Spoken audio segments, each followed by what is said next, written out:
तो चलिए फ्रेंड, आज भी मैं एक बहुत यूनिक टॉपिक के साथ आया हूं जिसमें हम लोग डिस्कस करने वाले हैं method of heat transfer in boiler, यानी कि बॉयलर में हीट ट्रांसफर के मेथड के बारे में डिस्कस करने वाले हैं। तो सबसे पहले इस वीडियो में हम लोग देखेंगे कि हीट ट्रांसफर क्या होता है, उसके बाद हीट ट्रांसफर कितने मेथड से होते हैं, यानी कि टाइप्स ऑफ हीट ट्रांसफर देखेंगे। उसके बाद हम लोग देखेंगे कि बॉयलर में किस जोन में कौन सा टाइप का हीट ट्रांसफर होता है। तो इस वीडियो में आज हम लोग हीट ट्रांसफर के ऊपर ही डिटेल से डिस्कस करने वाले हैं। तो हमारे साथ बने रहिएगा, पूरे एंड तक वीडियो देखिएगा, बहुत ही इंफॉर्मेटिव होने वाला है। तो चलिए इस वीडियो को करते हैं स्टार्ट।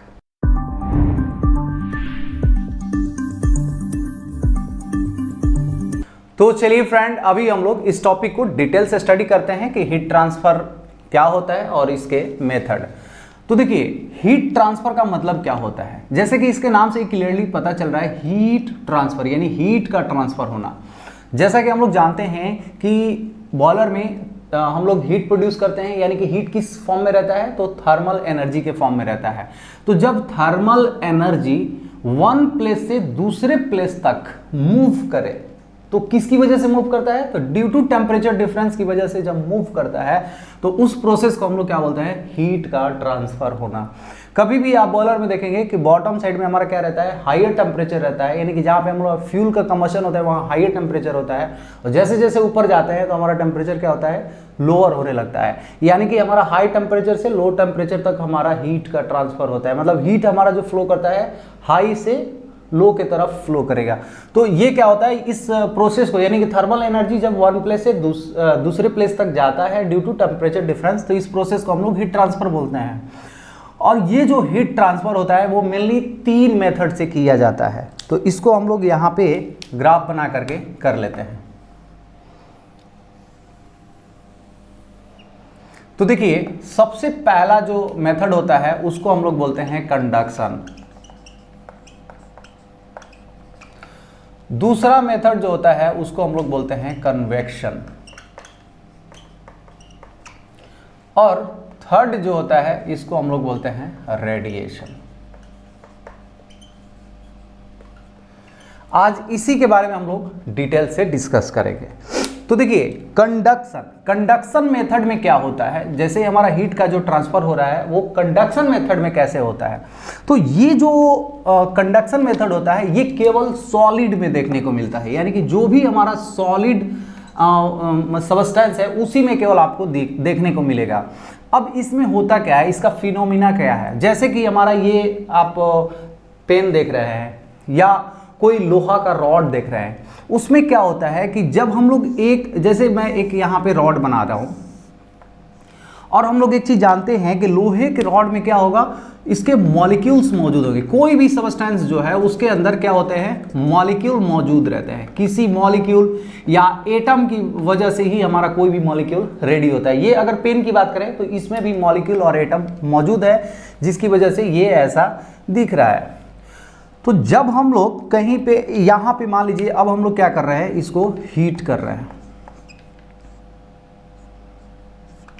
मतलब एक साइड से हम लोग इस आयरन रॉड को जब हीट करते हैं तो क्या होता है, यहां पे फिनोमिना क्या होता है कि ये जो मॉलिक्यूल्स हैं, ये मॉलिक्यूल्स क्या होता है, जैसा कि हम लोग एक चीज डिस्कस किए थे प्रीवियस वीडियो में, थर्मोडायनेमिक्स का जो थर्ड लॉ डिस्कस किए थे, उसमें क्या था, लॉ ऑफ एंट्रोपी में, कि जैसे जैसे हम लोग टेम्परेचर बढ़ाते हैं तो मॉलिक्यूल का जो रैंडमनेस है, जो मॉलिक्यूल का मूवमेंट है, वो क्या होता है, इंक्रीज होता है, यानी कि डिसऑर्डरनेस क्या होता है, इंक्रीज होता है ना। और टेम्परेचर डाउन करेंगे तो उसका रैंडमनेस क्या होता है, डाउन होता है। तो यहां पे जैसे ही हम लोग हीट करेंगे तो ये जो मॉलिक्यूल है ये क्या होगा, ऐसे ऐसे अपने ही प्लेस पे वो क्या करेगा, वाइब्रेट करेगा। तो वाइब्रेट करेगा तो एक दूसरे सभी वाइब्रेट करेंगे, ये भी वाइब्रेट करेगा, ये भी वाइब्रेट करेगा, मतलब जितने भी मॉलिक्यूल है जहां जितना उसको टेम्परेचर मिलेगा उस टेम्परेचर के अकॉर्डिंग वो क्या होगा, वाइब्रेट करेगा। तो वाइब्रेशन से क्या होगा, अंदर कॉलिजन होगा। जब वाइब्रेट करेगा तो दोनों मॉलिक्यूल क्या होगा, कोलाइड होगा, टकराएगा। तो टकराने से क्या होगा, यहां पे हीट जो है, ये जो अपना हीट है जब एक दूसरे से टकराएगा तो ये इसको देगा, ये इसको देगा, मतलब ऐसे करके इसका ट्रांसफर करके हीट आप देखेंगे तो यहां तक आए। यानी कि अगर आप यहां गर्म कर रहे हैं लोहा, तो कुछ देर बाद अगर यहां पे आप टच करेंगे तो यहां पे भी आपको जो लोहा है वो गर्म दिख रहा है, जबकि यहां पे हम लोग कोई भी हीट नहीं कर रहे हैं हम लोग यहां पे हीट, लेकिन यहां पे भी हमको गर्म दिखेगा। जैसे कि हम लोग खाना बनाते हैं, ठीक है, कढ़ाई में जब सब्जी बनाते हैं तो सब्जी बनाते समय कढ़ाई में कभी कभी हम लोग जो कलछुल होता है उसको उसी में डाल देते हैं, ठीक है, और ढक के छोड़ दे, भूल जाते हैं। कुछ देर बाद जब हम लोग उस सब्जी को चलाने के लिए जाते हैं तो हमें याद आता है अरे ये कलछुल तो गर्म हो गया, ये क्यों होता है? तो यहाँ पे जो हीट ट्रांसफर होता है वो कंडक्शन मेथड की वजह से होता है। यानी कि वो जो है कढ़ाई के अंदर जो भी हमारा कलछुल था उसका जो मॉलिक्यूल है वो कोलिजन किया, हीट मिला तो कोलिजन हुआ, कोलिजन करते करते अपना हीट ट्रांसफर करते करते एंड तक ला दिया, जिसकी वजह से हम लोग जब उसको पकड़ते हैं तो हमें गर्म फील होता है। इस तरह से यहाँ पे अगर देखा जाए तो जो हमारा थर्मल एनर्जी था, थर्मल एनर्जी हायर रीजन से, ये क्या है, हायर टेम्परेचर रीजन है, हायर टेम्परेचर रीजन से लोअर टेम्परेचर रीजन की तरफ ट्रांसफर हो गया। यानी कि यहाँ पे हीट का ट्रांसफर हो रहा है, और किसकी वजह से हो रहा है? तो यहाँ पे मैकेनिज्म जो है वो ड्यू टू जो हमारा मॉलिक्यूल और एटम के कॉलिजन आप बोल सकते हैं, या जो हमारा मॉलिक्यूल है उसके वाइब्रेशन की वजह से यहाँ पे हीट का ट्रांसफर हुआ। तो इसमें यानी कि कंडक्शन जो होता है वो बहुत ही स्लो प्रोसेस होता है। ये क्या होता है? ये slow process of heat transfer होता है, ठीक है, स्लो प्रोसेस होता है। और मॉलिक्यूल वाइब्रेशन की, मॉलिक्यूलर वाइब्रेशन की वजह से, वाइब्रेशन या मॉलिक्यूल एंड एटम कोलिजन, इसकी वजह से हमारा ये प्रोसेस होता है। अब हम लोग चलते हैं कन्वेक्शन। कन्वेक्शन जो मेथड होता है ये होता है हमारा फ्लूइड के अंदर, यानी कि ये हमारा लिक्विड या गैस में होता है। यहाँ पे मैं डायरेक्ट फ्लूइड लिख देता हूँ। ये क्या होता है? ये सॉलिड में होता है, ये फ्लूइड में होता है। और ये फ्लूइड में किस मैकेनिज्म पे वर्क करता है? तो देखिए इसको भी हम लोग एक डायग्राम से समझते हैं। मान लीजिए कि हमारा एक कंटेनर है, ठीक है, इस कंटेनर में हम लोग क्या किए हैं, कुछ पानी इसके अंदर हम लोग रखे हैं, ठीक है। अब इसमें भी हम लोग हीट ट्रांसफर करना है तो भाई यहाँ पे हमें आग तो जलाना ही पड़ेगा, ठीक है। तो यहाँ पे भी हम लोग आग जला दिए, ठीक है। अब क्या होता है कि जैसे ही हम लोग इसको हीट करेंगे तो ये जो पहले हमारा ये जो पॉट है यानी कि जो हमारा बर्तन है वो गर्म होगा। उसके बाद क्या होगा कि हमारा जो पानी का पहले निचला हिस्सा था, ये वाला जो निचला हिस्सा है ये क्या होगा, गर्म होना स्टार्ट होगा। तो जब ये गर्म होगा तो हम लोग एक चीज़ जानते हैं कि जब किसी भी चीज़ को, पानी को आप गर्म करते हैं या किसी भी गैस को या फ्लूइड को जब गर्म करते हैं तो उसका डेंसिटी क्या होता है, कम होता है। तो डेंसिटी कम होगा तो ये क्या होगा, ऊपर की तरफ जाएगा, ये हम लोग जानते हैं। और ऊपर जो पानी है उसका डेंसिटी क्या होता है, ज़्यादा होता है, क्योंकि वो ठंडा है। तो ये क्या होगा, ये नीचे की तरफ हो रहा है।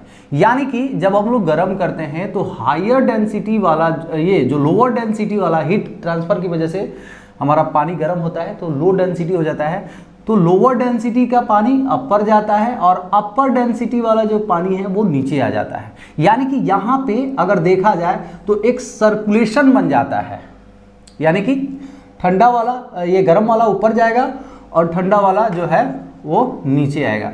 यानी कि यहाँ पे एक सर्कुलेशन होता है। तो इसमें जो हीट का ट्रांसफर होता है due to circulation of matter, heat transfer due to circulation of matter. Matter में कुछ भी हो सकता है, फ्लूइड या गैस कुछ भी हो सकता है। तो ये सर्कुलेशन की वजह से होता है और इसमें ड्यू टू डेंसिटी डिफरेंस की वजह से होता है, ठीक है। और ये जो डेंसिटी डिफरेंस की वजह से जो ये सर्कुलेशन मेथड है ये दो टाइप का होता है, आप पढ़े भी होंगे। सर्कुलेशन मेथड दो टाइप का होता है, जिसमें एक होता है हमारा नेचुरल, ठीक है, और दूसरा जो होता है वो है फोर्स्ड। जैसे कि इसके नाम से पता चल रहा है नेचुरल प्रोसेस, यानी कि जो यहाँ पे अभी प्रोसेस हुआ, यानी कि हमारा जो भी ये ड्रिवन हुआ, यानी जो सर्कुलेशन हुआ, ये बायोन्सी प्रोसेस इसको बोलते हैं। ड्यू टू टेम्परेचर डिफरेंस की वजह से हो रहा है। नीचे टेम्परेचर ज़्यादा है, ऊपर टेम्परेचर कम है, यानी कि टेम्परेचर डिफरेंस की वजह से जो भी ये ड्रिवन हुआ, ये नेचुरल सर्कुलेशन में आता है। जैसे कि हम लोग घर में जो रूम हीटर लगा देते हैं, और रूम हीटर में हम लोग क्या करता है, रूम को हीट कर देता है, उसमें कोई भी हमारा सर्कुलेशन प्रोसेस नहीं है। या सिंपल में देखा जाए तो हमारा जो बॉयलर है वो 2 टाइप का होता है, फोर्स सर्कुलेशन, नेचुरल सर्कुलेशन। तो जो हमारा नेचुरल सर्कुलेशन यानी कि जो एफबीसी सीएफबीसी बॉयलर है, उसमें आप देखे होंगे कि ड्रम से पानी हमारा नीचे आता है और नीचे से ऊपर जाता है, तो वो क्या होता है, फिनोमिना नेचुरल सर्कुलेशन होता है, और ड्यू टू डेंसिटी डिफरेंस की वजह से होता है। फोर्स्ड, जैसे कि इसके नाम से ही पता चल रहा है कि ये सर्कुलेशन प्रोवाइड करने के लिए हम लोग कोई फोर्स यानी कि पंप या फैन वगैरह का यूज़ करते हैं।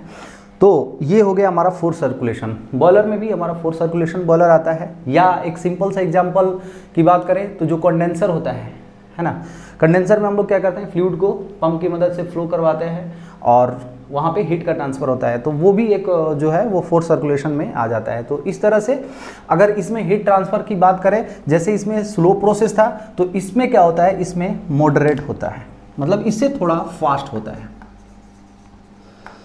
Moderate heat transfer. इसमें क्या है, स्लो हीट ट्रांसफ़र होता है, स्लो प्रोसेस होता है, और इसमें मॉडरेट होता है। और लास्ट में अगर हम लोग रेडिएशन की बात करें, तो रेडिएशन में जैसे कि हमारा इसमें कंडक्शन में सॉलिड मीडियम का जरूरत पड़ रहा था, कन्वेक्शन में फ्लूइड मीडियम का जरूरत पड़ रहा था, तो रेडिएशन में नो मीडियम रिक्वायर्ड।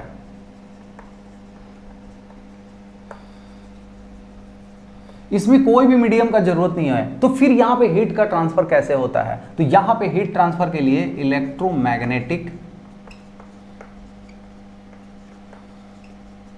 वेव के थ्रू जो है वो हीट का ट्रांसफर होता है। जैसे कि या इसमें क्या इसका फिनोमिना है कि जो हॉट ऑब्जेक्ट होते हैं, जो भी जैसे कि हम लोग कोल का कंबशन कराए तो क्या हुआ, वो हॉट ऑब्जेक्ट हुआ, वो कोल कंबशन हुआ तो वो हीट लिबरेट किया तो हॉट ऑब्जेक्ट हुआ। तो हॉट ऑब्जेक्ट जो होता है अपना थर्मल एनर्जी एमिट करता है, और जो कोल्ड ऑब्जेक्ट होगा वो थर्मल एनर्जी को एब्जॉर्ब करेगा। बस इसमें यही फिनोमिना है, उसमें कोई भी मीडियम का जरूरत नहीं है। जैसे कि इसमें फ्लूइड की वजह से हमारा हीट का ट्रांसफर हो रहा था, इसमें हमारा मॉलिक्यूल के वाइब्रेशन या कोलिजन की वजह से हो रहा था, लेकिन इसमें कोई भी मीडियम का जरूरत नहीं है। तो जैसे कि इसका एक बहुत ही सिंपल सा एग्जाम्पल है कि हमारा जो सन होते हैं, सूर्य जो है, सूर्य सन की अगर बात करें तो सन क्या करता है, अपना जो हीट है वो चारों तरफ जो है हीट अपना उसका जो सन अपना हीट जो है वो एमिट करता है, और हम लोग कहीं यहाँ पे रहते हैं और इस हीट को हम लोग फील करते हैं। यानी कि गर्मी के दिन में हमें गर्मी लगता है, ठंड के दिन में ठंड लगता है। यानी कि जब सन का टेम्परेचर कम रहता है तो हमें यहाँ पे हीट नहीं मिलता है। यानी कि ये जो हीट का यहाँ पे हमारे बॉडी तक ट्रांसफर हो रहा है वो किसकी वजह से हो रहा है, तो इलेक्ट्रोमैग्नेटिक वेव की वजह से। वेवलेंथ जो भी हमारा सन जो है वो वेवलेंथ जो प्रोड्यूस कर रहा है, उस वेवलेंथ की वजह से हमें हीट जो है वो ट्रांसफ़र हो रहा है हमारे बॉडी में। या एक बहुत ही सिंपल सा एग्जांपल है कि जब हम लोग कहीं ठंडी के समय में बाहर चले जाते हैं, या गांव में भी आप देखे होंगे कि कैंप फायर करते हैं, लकड़ी जला के या कोयला जला के जब हम लोग बैठते हैं तो हमारा कोयला वहाँ जल रहा है, लेकिन हम लोग यहाँ पे ऐसे खड़ा होकर देखते हैं तो हमें हीट फील होता है। तो ये जो बीच का जो गैप होता है ना, उसमें तो कोई डायरेक्ट टच नहीं कर रहे हैं या कोई भी मीडियम भी नहीं है, तो वहाँ पे जो हो रहा है ना वो इलेक्ट्रोमैग्नेटिक वेव की वजह से हो रहा है, और यही हमारा रेडिएशन मेथड में होता है। ठीक है, तो इसका 2 एग्जाम्पल हो गया, एक सन वाला, एक कैंप फायर से हम लोग समझ लिए। और इसमें अगर बात किया जाए, जैसे इसमें हमारा स्लो प्रोसेस था, इसमें मॉडरेट, और इसमें अगर देखा जाए तो वेरी फास्ट मेथड होता है, वेरी फास्ट हीट ट्रांसफर, बहुत ही फास्ट मैनर में हीट का ट्रांसफर होता है। तो इस तरह से हमारा जो हीट का ट्रांसफर होता है वो मेनली 3 मेथड से होता है, कंडक्शन, कन्वेक्शन एंड रेडिएशन। उम्मीद करता हूँ ये चीज़ आपको समझ में आ गया होगा। सभी मेथड के लिए अलग अलग साइंटिस्ट जो हैं वो अलग अलग फार्मूला दिए हैं। जैसे कि हमारा अगर कंडक्शन में बात करें तो इसमें हमारा फॉरियर्स लॉ ऑफ हीट कंडक्शन है, जिसमें इन्होंने बोला है कि जो Q है यानी कि हीट का जो ट्रांसफ़र होता है वो किसके बराबर होता है, तो -K। K जो है वो कांस्टेंट है, इनटू एरिया इनटू जो टेम्परेचर डिफरेंस है, मतलब कि हमारा टेम्परेचर ग्रेडियंट है dt अपॉन dx, यानी कि एक पार्टिकुलर जगह पार्टिकुलर स्पेस में कितना हमारा हीट का ग्रेडियंट हो रहा है एक पॉइंट से दूसरे पॉइंट पे। तो देखिए ये जो फॉर्मूला है जो हम लोग अभी तीनों के लिए डिस्कस करेंगे, अगर आप लोग बोलेंगे तो इसका डेरिवेशन के लिए मैं एक सेपरेट डिस्कस कर दूंगा। इस वीडियो में हम लोग केवल फॉर्मूला कौन कौन सा किस मेथड में यूज होता है उसको हम लोग डिस्कस कर लेते हैं। और दूसरा जो हमारा कन्वेक्शन है, इसमें हमारा कौन सा साइंटिस्ट दिए हैं, तो न्यूटन्स लॉ ऑफ कूलिंग। इसमें इन्होंने क्या बोला कि जो Q है यानी कि हीट का ट्रांसफर जो है वो किसके बराबर है, तो देखिए H क्या है, H हमारा एक कांस्टेंट है, H into A into temperature difference delta T. तो ये फॉर्मूला कहाँ से आया, इसका डेरिवेशन के लिए आप लोग बोलेंगे तो मैं एक सेपरेट डिस्कस कर दूंगा।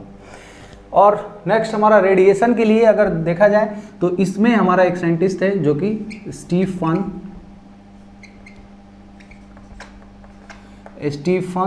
बोल्ट्जमैन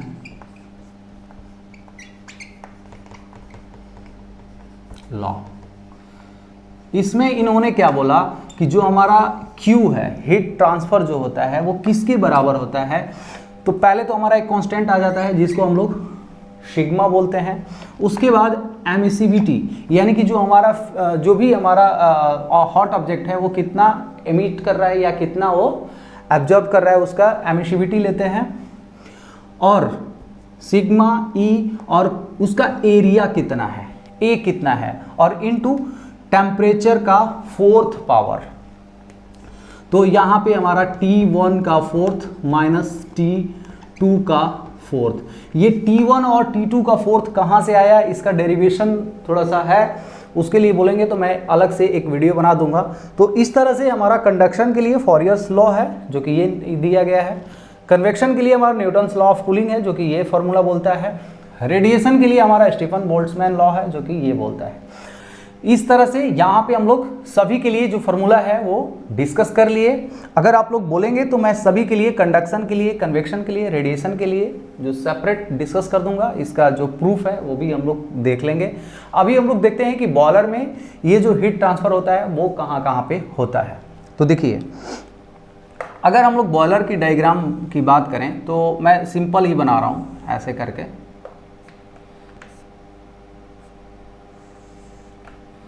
एक छोटा सा इधर बना लेते हैं ताकि हम लोग समझ पाएं, ठीक है। यहाँ पे हमारा मान लीजिए फ्यूल का हम लोग कंबशन करवा रहे हैं यानी कि ग्रेट है, और यहाँ पे हमारा जो सुपर हीटर ट्यूब्स वगैरह जो है वो हैंग किया हुआ है, ठीक है। और इधर हमारा इकोनोमाइजर वगैरह है, इधर हमारा APH वगैरह है, ठीक है, और इधर हमारा वाटर वॉल वगैरह है, ठीक है। तो सबसे पहले हमारा जो हीट ट्रांसफ़र होता है, यहाँ पे हम लोग हीट जैसे ही मतलब प्रोड्यूस किए तो यहाँ पे हीट क्या होगा, प्रोड्यूस हुआ। तो यहाँ पे जो भी हमारा इधर कोई भी मीडियम की बात करें तो यहाँ पे कुछ भी मीडियम नहीं है ना। तो यहाँ पे जो भी हीट का ट्रांसफ़र होता है वो किस मेथड से होता है, तो रेडिएशन, क्योंकि यहाँ पे हीट वेव, यहाँ पे हम लोग क्या बोले, इलेक्ट्रोमैग्नेटिक वेव या हीट वेव की वजह से यहाँ पे हीट ट्रांसफर जो भी होता है वो रेडिएशन जोन कहलाता है। तो ये जो है वो हमारा रेडिएशन जोन हो गया। अगर यहाँ पे बात करें तो यहाँ पे हमारा कुछ जो है वो रेडिएशन से हीट ट्रांसफर होता है, और कुछ जो है वो ट्यूब को टच करके इनसाइड में जो पानी है या जो स्टीम है उसको हीट का ट्रांसफर करता है, ये वाला जो फिनोमिना है।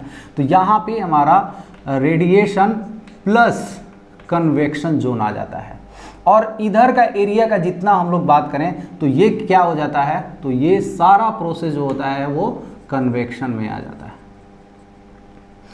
और अगर यहाँ पे बात करें कंडक्शन कहाँ हो रहा है, तो कंडक्शन जो है वो जितने भी ट्यूब है, सबसे पहले हमारा मेटल गर्म होता है, मेटल गर्म होने के बाद हमारा अंदर का जो भी फ्लूइड है या वाटर है या स्टीम है उसको हीट का ट्रांसफर कर रहा है। तो मेटल जो गर्म हो रहा है ना स्टार्टिंग में, वो सब जो प्रोसेस होता है वो सब हमारा कंडक्शन में होता है। तो जितने भी हमारा ट्यूब है वो इनिशियल में जो हीट हो रहा है वो हमारा कंडक्शन में आ गया। इस तरह से हमारा जोन की बात करें तो ये रेडिएशन जोन हो गया, रेडिएशन प्लस ये कन्वेक्शन जोन हो गया, ये कन्वेक्शन जोन में आ जाता है। यानी इकोनोमाइजर, एपीएच, ये सब हमारा कन्वेक्शन जोन में हो गया। यहाँ से हमारा फ्लू गैस जो है वो ईएसपी की तरफ से निकल जाता है। तो ये था एक छोटा सा वीडियो। उम्मीद करता हूँ कि बॉयलर में हीट का ट्रांसफ़र कैसे होता है और किस किस मेथड से होता है, ये चीज़ आपको अच्छे से समझ में आ गया होगा। अगर मेरा वीडियो आप लोग को अच्छा लगा, इन्फॉर्मेटिव लगा, तो प्लीज़ मेरे वीडियो को लाइक कर दीजिए। अगर मेरे चैनल पावर पॉइंट डिस्कशन में नए हैं तो प्लीज़ मेरे चैनल को सब्सक्राइब कर दीजिए। तो चलिए friends, thank you so much.